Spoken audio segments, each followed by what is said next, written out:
Dear students, today our topic is consumer behavior. If you remember in last class what we discussed, that a quotation where it was written that a consumer is king. क्या वाकई ऐसा है क्या consumer king है? How? Sir, हम किसी भी चीज को सेल करेंगे तो कंज्यूमर को के इफेक्ट को जानते हुए कि हम तनासुब देखेंगे कि यार हाँ ये कंज्यूम भी होगी, क्या मेरा प्रोडक्ट इस काबिल है, ये चलेगा, तो ये सब कंज्यूमर भी है। अगर कोई खरीदे ही ना तो फिर क्या फायदा दुकान का। गुड। अच्छा, आप जाते हो दुकान पे कोई चीज़ लेने के लिए ना, अब आप कहते हो कि यार मेरे पास ना पैसे नहीं है, थोड़े कम है, तो क्या फिर दुकानदार देगा आपको चीज़ से रेलिवेंट? चलो खैर, ये कभी करेंगे। ये असल में कुछ टॉपिक इस तरीके से हैं कि बड़े इंटरेस्टिंग और बड़ी लंबी चौड़ी डिबेट्स हैं ना इसके ऊपर, मगर चूंकि टाइम कम है, सिलेबस ज़्यादा है, तो we need to that precise. अब मसला ये है कि कंज्यूमर इज किंग। अमूमन in capitalist economy it is taught in every subject of economics, the consumer is king. Whatever is being produced is just for the consumer. If consumer will demand it, then it will be produced, other than it won't be produced. ठीक? तो इसलिए ये basic philosophy है इसके पीछे, consumer behaviour के पीछे। ठीक? इसकी इंपॉर्टेंस जितनी हमारे लिए है उससे कहीं गुना ज्यादा एक प्रोड्यूसर के लिए है। प्रोड्यूसर बेसिकली प्रोड्यूसर के लिए इसलिए है कि उसने चीज़ें मार्केट में बेचनी हैं और मार्केट में मौजूद होता है कंज्यूमर।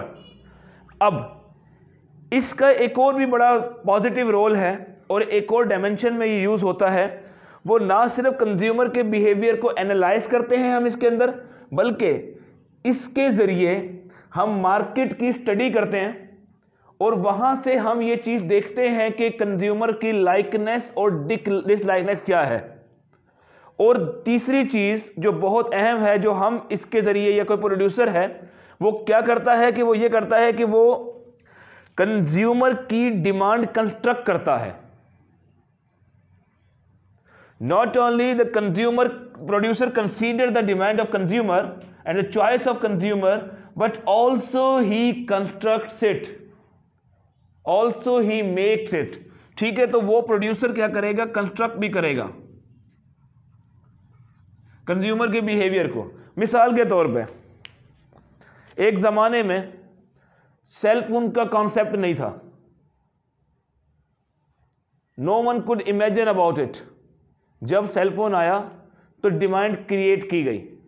सेल फोन में जैसे जैसे इनोवेशन आती रही, उस इनोवेशन और इन्वेंशन के अंदर आपके कंज्यूमर के टेस्ट को डेवलप किया गया थ्रू एडवर्टीजमेंट। कोई भी इंडस्ट्री, कोई भी प्रोडक्ट उस वक्त तक सेल आउट नहीं होगी जब तक कंज्यूमर उसको चूज नहीं करेगा। तो इसीलिए आप ना सिर्फ कंज्यूमर के इंटरेस्ट को मद्देनजर रखते हो, बल्कि उसके इंटरेस्ट को कंस्ट्रक्ट भी करते हो। हाउ? Through advertisement.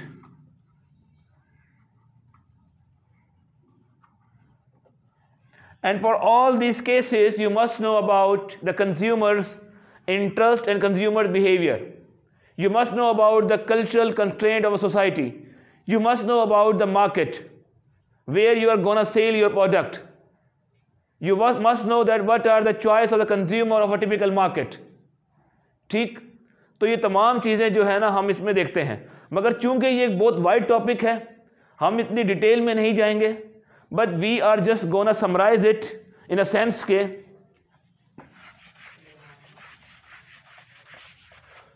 इसमें हमने क्या करना है, हमने सिर्फ इसमें यह देखना है कि कंज्यूमर बिहेवियर की मेजरमेंट को,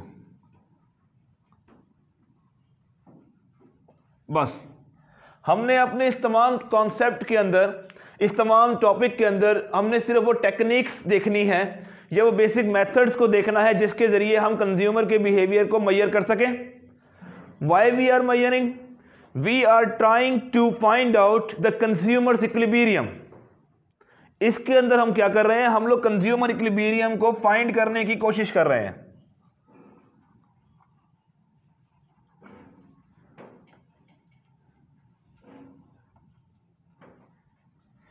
मीन कि यहां पर हम ये देखते हैं कि ऑन विच पॉइंट और on which level consumers attain it's equilibrium. और इक्विलिब्रियम में क्या होता है कि consumer is having an maximum satisfaction level.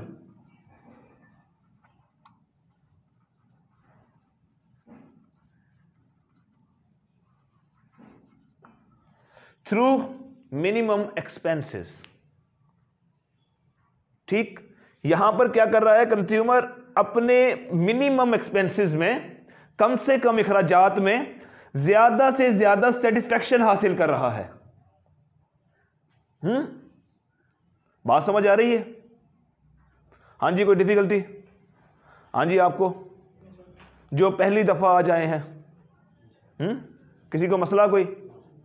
तो यहां पर हम लोग क्या करेंगे, कंज्यूमर बिहेवियर की मेजरमेंट की बात करेंगे। हमने मेजरमेंट करनी है। क्यों करनी है? क्योंकि वी वांट टू नो और we want to reach the level of the consumer equilibrium, कि we want to find out the consumer equilibrium, कि where does he achieve it. और दूसरा उसमें हम क्या देखते हैं, बेसिकली इसमें हमने देखना यह है कि कंज्यूमर की जो सेटिस्फैक्शन लेवल है वो मैक्सिमम कहां पे होता है, और कहां पे कैसे होगा, जब उसके एक्सपेंडिचर कम से कम होंगे और वो सेटिस्फैक्शन ज्यादा से ज्यादा हासिल करेगा। बात समझ आ रही है? कोई डिफिकल्टी? ठीक, अब हम पता कैसे करते हैं कि कंज्यूमर का इक्विलिब्रियम क्या है? हम उसके लिए कौन सी टेक्निक यूज करेंगे? उस हवाले से वैसे तो ढेर सारी हैं, 3 मेजर हैं, मगर हमने इसको अपने कोर्स के लिहाज से डिवाइड किया है 2 मेजर टेक्निक्स में। नंबर 1 इज कार्डिनल अप्रोच,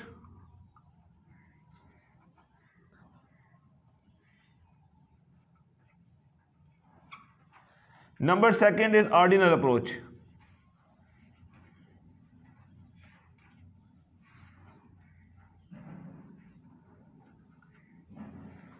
ठीक, कार्डिनल अप्रोच और नंबर 2 इज ऑर्डिनल अप्रोच। ये बेसिकली 2 मेन अप्रोचेस हैं जो कि हम यूज करते हैं कंज्यूमर इक्विलिब्रियम को जानने के लिए या जांचने के लिए। बात समझ आ रही है यहां तक? अब कार्डिनल क्या है? कार्डिनल के अंदर हम क्या कहते हैं कि utility can be measured numerically.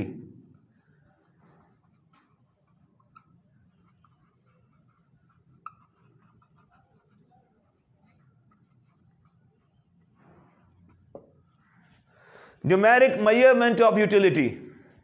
In cardinal approach we say a utility can be measured on numeric numbers, through numeric numbers or numerically. How? इसके अंदर हम एक टर्म यूज करते हैं that is utility, utils और utility।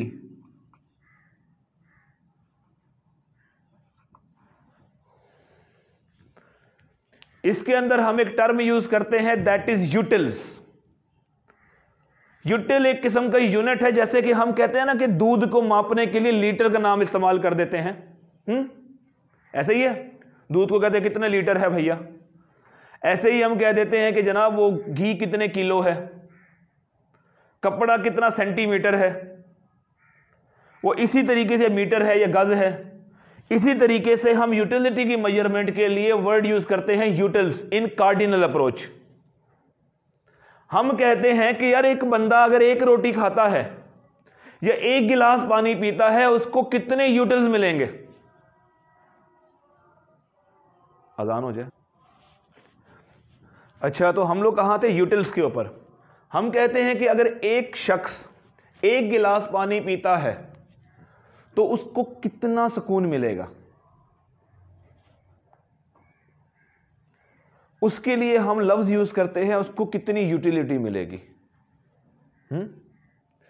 और उसके लिए कार्डिनल वाले, जो कि मार्शल इसका मतलब लीडर है इस कॉन्सेप्ट का, एल्फ्रेड मार्शल,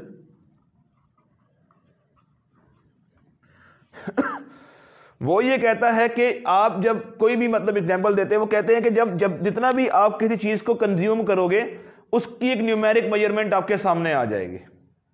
ठीक, तो लेट सपोज मैं 1 गिलास पानी पीता हूं, मुझे उसके 20 यूटिल्स मिलते हैं। जब भी मैं एक गिलास पानी पीऊंगा तो मुझे 20 यूटिल मिलेंगे, और जो अगला पीऊंगा तो यूटिलिटी थोड़ी कम हो जाएगी, उससे अगले में और कम हो जाएगी। इस चीज को समझने के लिए उसने 2 लॉ इंट्रोड्यूस करवाए। Number 1, law of diminishing marginal utility, and number 2 is law of equi-marginal utility.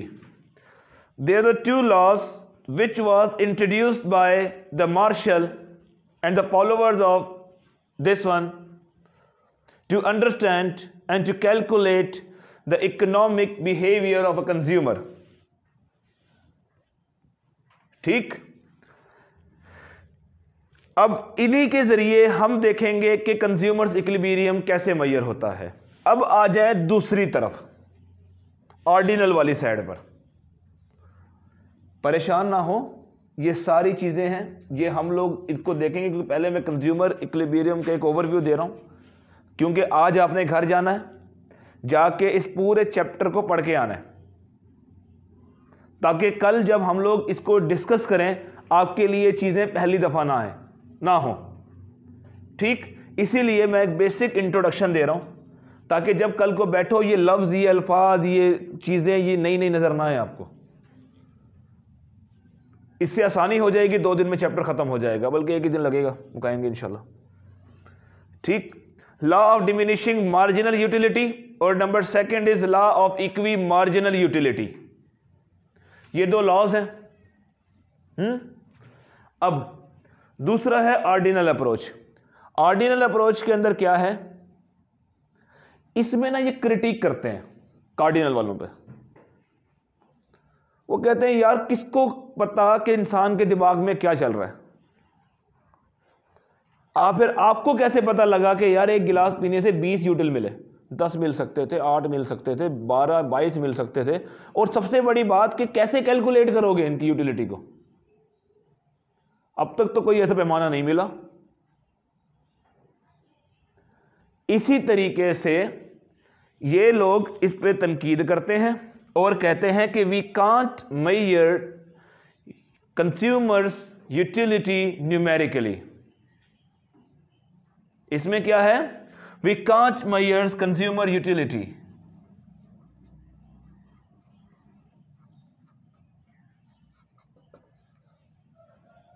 सो इसीलिए ये बात करते हैं प्रेफरेंस की, कि कंज्यूमर एक प्रेफरेंस को सामने रखता है 2 कमोडिटीज को, और उसी के अंदर वो अपने आप को सेटिस्फाइड करता है, उसी के अंदर वो अपने सेटिस्फेक्शन लेवल को ढूंढता है। ठीक, और इसीलिए वो इसको समझने के लिए इंडिफरेंस कर्व, जिसको हम आईसी कहेंगे, वो इंट्रोड्यूस करवाया। जिसके अंदर वो 2 कमोडिटीज को ले लेते हैं, एक एक्सिस पे लेते हैं और एक वाई एक्सिस पे लेते हैं, और उसके जरिए हम ये कह देते हैं कि कंज्यूमर का सेटिस्फेक्शन लेवल कितना है। हम पढ़ेंगे इन तमाम चीज़ों को, बेफिक्र हो जाओ। इसलिए ज़्यादा परेशान हवाएं उड़ी हुई हैं, हाँ बड़े परेशान बैठे हुए, हो क्या रहा है। तो इसीलिए इसको यहाँ तक रखते हैं। इसको जब सारा पढ़ के आओगे यहाँ तक, इंडिफरेंस कर्व तक, तो फिर कल हम लोग इसको स्पीड मार के मुकाएंगे। ठीक हो गया, डन।